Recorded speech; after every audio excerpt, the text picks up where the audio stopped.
జగన్మోహన్ రెడ్డి గారు నిన్నటి వరకు కూడా బెంగుళూరు వెళ్ళి చికిత్స చేయించుకుంటున్నారని చెప్పుకున్నాం. అయితే అక్కడి నుంచి ఢిల్లీకి వెళ్తున్నారనే వార్త వెలుగులోకి వచ్చింది. ముఖ్యంగా పీఎం మోదీ గారిని రహస్యంగా కలిసి ఈ ఇప్పుడు ఏమైతే సమావేశాలు ఉన్నాయో దాని గురించి చర్చించే అవకాశాలు ఉన్నాయని చెప్తున్నారు. అసలు ఏం జరుగుతుంది? మనం మామూలుగా గతంలో కూడా జగన్ అండ్ మోడీ కొన్న ఒక ఒప్పందాలు కావచ్చు, వాళ్ళ మధ్య ఉన్న సంబంధం కావచ్చు, ఇవన్నీ మాట్లాడుకున్నాం అనేక సార్లు. ఎందుకంటే మోడీకి జగన్ పట్ల ముందు నుంచి కూడా వ్యతిరేకత ఏం లేదు.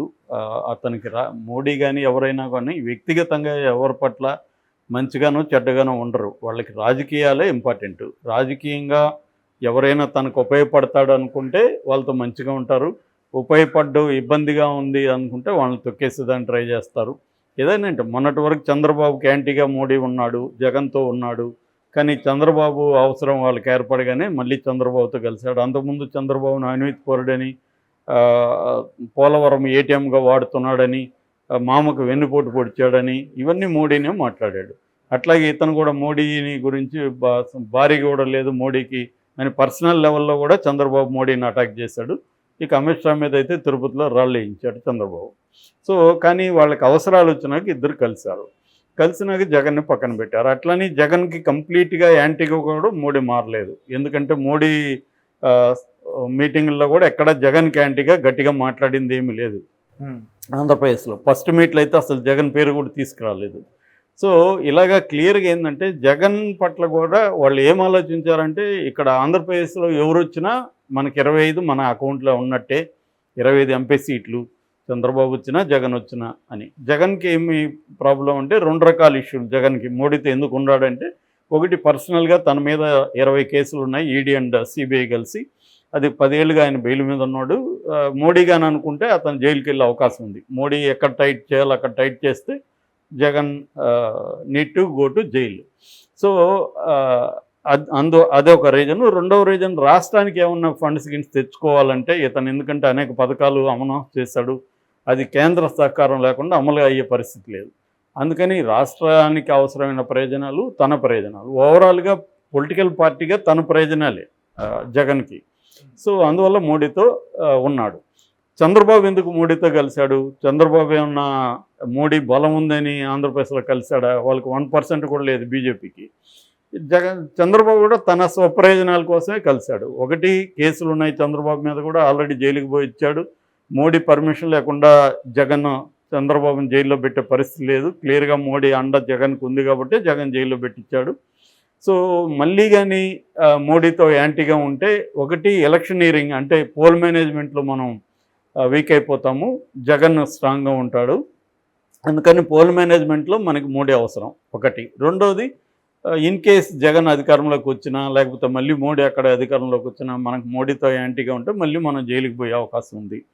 అందువల్ల ఒకటి, జైలుకి పోకుండా చూసుకోవాలి. 2, గెలుపు కోసం మోడీ అవసరం. ఈ 2 కారణాలతో చంద్రబాబు కలిశాడు.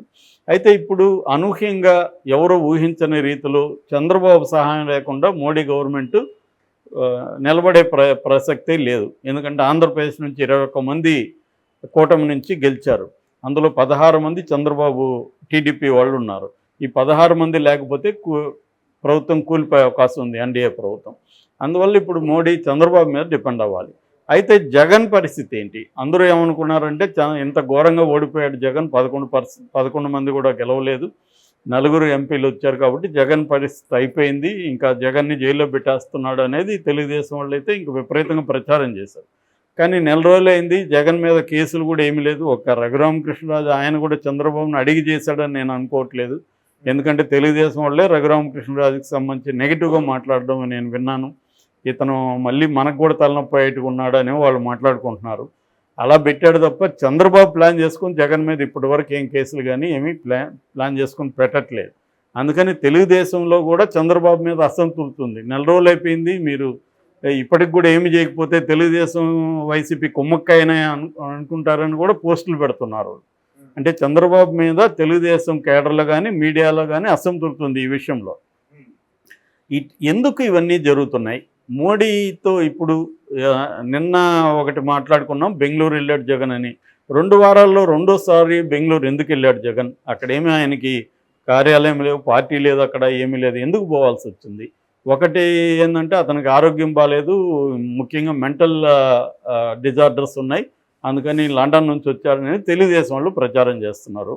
దానికేదో ఆయన ఇక్కడికే రావాలని మళ్ళీ లండన్ పోవాలనుకున్నా పోవచ్చు. లండన్ వాళ్ళు వచ్చి వైద్యులు అక్కడికి వచ్చేవాళ్ళు ఇక్కడికి రారా, తాడేపల్లి రారా? కాబట్టి ఇక్కడ క్లియర్గా ఏంటంటే ఇంకేదో ఉంది జగన్కి అనేది ఉంది. ఈ లేటెస్ట్గా మనకు వచ్చిన ఇన్ఫర్మేషన్ అంటే మోడీని కలవడానికి బెంగళూరుకి వెళ్ళాడు. ఎందుకంటే ఇక్కడ ఉంటే సపరేట్ ఫ్లైట్లో పోయినా ఏది జరిగినా తెలిసిపోతుంది. అక్కడ బెంగళూరు నుంచి వెళ్తున్నాడు. అక్కడ తనకి ఆల్రెడీ డీకే శివకుమార్ లాల్తో ఉంటే కూడా స్నేహం ఉంది కాబట్టి వాళ్ళు కూడా హెల్ప్ చేస్తున్నారని. కాబట్టి మోడీ ఎందుకు కలవాలనుకున్నాడు జగన్ని? ఈ జగన్ కలవాలనుకోవడంలో అర్థం ఉంది. ఎందుకంటే జగన్ ఇప్పుడు జైలుకి పోకుండా ఉండాలి. ఒకటి కానీ మోడీ కానీ జగన్ పట్ల సీరియస్గా కానీ ఉంటే, ఆ కేసులు కానీ ముందుకెళ్తే, జగన్ కన్విక్షన్ పడితే జగన్ పొలిటికల్ లైఫ్ అంతమైపోతుంది కన్విక్షన్ పడితే. కాబట్టి అది పడకూడదు, అది ఇంపార్టెంట్ జగన్కి. రెండవది, చంద్రబాబు తన మీద దూకుడుగా వచ్చి తన జైల్లో పెట్టకుండా కూడా మోడీ అడ్డుకోవాలి. ఈ రెండు పర్పస్లు జగన్కి అవసరం ఉంది. ఎందుకంటే ఈ 5 ఏళ్ళు తను గట్టిగా సర్వైవ్ అయితే మళ్ళీ అధికారంలోకి వచ్చే అవకాశం ఉంది. ఎందుకంటే 40% ఓట్లు అతనికి వచ్చాయి కాబట్టి 40% ఓటర్లు ఉండడం అనేది మాటలు కాదు ఇవాళ ఉన్న పరిస్థితిలో. కాబట్టి మళ్ళీ అధికారంలోకి రావడం అసంభవం అయితే కాదు, అసాధ్యమైతే కాదు. కాబట్టి సర్వైవ్ అయి ఉండాలి, తన శక్తులనంతా ఇంటాక్ట్గా పెట్టుకోవాలి. ఇది జగన్కు ఉన్న ప్రయోజనం. అందుకని జగన్ అంటే అర్థం చేసుకున్నాం మోడీ ఎందుకు కలుస్తున్నాడు అనుకున్నప్పుడు రాజ్యసభ ఫస్ట్ మనం చూడాలి. రాజ్యసభలో మామూలుగా 245 మంది ఉంటారు, అందులో 20 ఖాళీలు ఏర్పడ్డాయి. ఇప్పుడు అందువల్ల మ్యాజిక్ ఫిగర్ ఏంటంటే 113 ఉండాలి. ఏ బిల్లు పెట్టాలన్నా మినిమం 113 మంది ఆ బిల్లుకి సపోర్ట్ చేస్తేనే బిల్లు పాస్ అవుతుంది. కానీ ఎన్డీఏ కూటమి పరిస్థితి ఏంటి? ఎన్డీఏకి 101 మంది మాత్రమే ఉన్నారు. అంటే 12 మంది రావాలి. ఎందుకంటే రీసెంట్గా 4 రిజైన్ వాళ్ళ టైం అయిపోయింది, రిజైన్ చేశారు. అందువల్ల ఎన్డీఏ కూటమికి తగ్గిపోయింది. సో ఇంకా 12 మంది కావాలి. ఇక ఇండియా కూటమికి వచ్చేసరికి 87 మంది ఇండియా కూటమికి రాజ్యసభ సభ్యులు ఉన్నారు. అందులో కాంగ్రెస్కి 26, తృణమూలకి 13, ఆపుకి 10, డిఎంకేకి 10 ఉంది. అది కాకుండా ఇటు ఇండియా కూటమికి ఇటు ఎన్డీఏ కూటమికి చెందని పార్టీలు బీఆర్ఎస్కి 4 ఉన్నాయి. బీఆర్ఎస్ వాళ్ళు కూడా 4 మేము ఇస్తాము, మా కవితను బయటికి పోదని అని ఒక బార్గెనింగ్ అక్కడ జరుగుతుంది. అది కూడా త్వరలోనే కొలికి రావచ్చు. ఏఐడిఎంకే వాళ్ళు ఎవరితోనూ లేరు, వాళ్ళకి 4 ఉన్నాయి. వైసీపీ 11 ఉన్నాయి. బీజేడీ బిజు జనతాదళ్ ఒరిస్సా నవీన్ పట్నాయక్ మొన్నటి వరకు బీజేడీ సపోర్ట్ చేసింది బీజేపీని అక్కడ రాజ్యసభలో. కానీ మొన్న వాళ్ళు అసెంబ్లీలో విడిపోయి పోటీ చేశారు. కాబట్టి బీజేడీ మొన్న ప్రకటించింది మేము ఇంకా సపోర్ట్ చేయము అని. సో వాళ్ళకి 9 మంది ఉన్నారు. సో మొత్తంగా చూస్తే ఒకవేళ బీఆర్ఎస్లో 4 వచ్చినా ఇంకా 8 మంది వాళ్ళకి అవసరం అవుతారు. అందుకని జగన్కి 11 ఉన్నాయి కాబట్టి ఈ 11 లేకపోతే బిల్లులు పాస్ అయ్యే పరిస్థితి లేదు. సో ఏ బిల్లు పాస్ అవ్వాలన్నా మోడీకి జగన్ అవసరం ఉంది. అయితే త్వరలోనే 20 ఖాళీలు ఉన్నాయని చెప్పాను కదా, 20 ఖాళీలకు సంబంధించి ఎలక్షన్లు కూడా ఉన్నాయి. అందులో అస్సాం, బీహార్లో 2 ఉన్నాయి. హర్యానా, రాజస్థాన్, ఎంపీ, తెలంగాణ, త్రిపుర వీటిలో ఒక్కొక్క స్థానం ఉంది. 20లో ఒక 9 వరకు బీజేపీ గెలుచుకునే పరిస్థితి ఉందని చెప్తున్నారు. ఏదేమైనా వాళ్ళకి మంచి మెజారిటీ అయితే లేదు. బిల్లులు పాస్ అవ్వాలంటే జగన్ అవసరం ఖచ్చితంగా ఉంది. సో అందుకని మోడీ జగన్తో డీలింగ్స్ చేయాల్సిన అవసరం ఉంది. రెండోది, ఇది షార్ట్ టర్మ్ ప్లాన్. లాంగ్ టర్మ్లో సౌత్ ఇండియాలో కానీ ఆంధ్రప్రదేశ్లో ముఖ్యంగా బీజేపీ సొంతంగా బలపడాలన్న ఒక స్కీమ్ అయితే ఉంది. దానికి వాళ్ళ ప్లాన్ ఏంటంటే కమ్మా కాపు కాంబినేషన్ని మనం బీజేపీ ఓన్ చేసుకోవాలనేది వాళ్ళ ప్లాను. ఇప్పుడు కమ్మా కాంబు కాంబినేషన్తోనే చంద్రబాబు అధికారంలోకి వచ్చాడు. రేపు చంద్రబాబు ఆల్రెడీ ఆయనకి 75, సో ఇంకొక 5 ఏళ్లతో 80 వచ్చేస్తుంది. ఇంత స్ట్రాంగ్గా ఉండడు ఆయన. కాబట్టి ఇంకా లోకేష్ ఇప్పటికీ నాయకుడిగా ఇండిపెండెంట్గా ఎదగలేదు.